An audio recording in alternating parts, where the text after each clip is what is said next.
Здравствуйте, в эфире НТРК «Магаз», хроника происшествий, в студии Зелимхан Калоев.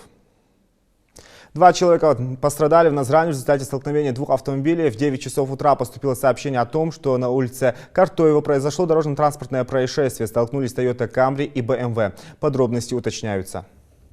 69-летняя жительница Ингушетии хранила для сбыта около 3 килограммов сильнодействующих веществ. Отмечается, что в 2021 году в Назране женщина приобрела тропикамид и пригабалин. Она договорилась с супругой своего сына о сбыте ею части сильнодействующих веществ массой более 900 граммов за 120 тысяч рублей. Реализовать задуманное не дали сотрудники правоохранительных органов. Помимо этого, в подвале домовладения при обыске было обнаружено около 2 килограммов наркотиков. Егеря обнаружили в лесах Ингушетии браконьерские засидки. Эти сооружения использовали для отстрела диких кабанов. Для нужд охоты нарушители соорудили лестницу, по которой можно легко и быстро вскарабкаться вверх, чтобы не спугнуть дичь. По данному факту проводится проверка.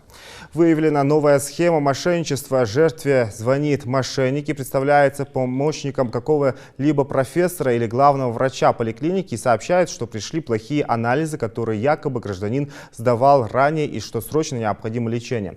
Пострадавшему предлагается перечислить деньги на приобретение лекарств и лечения. МВД призывает жителей быть бдительными и не поддаваться на уловки аферистов.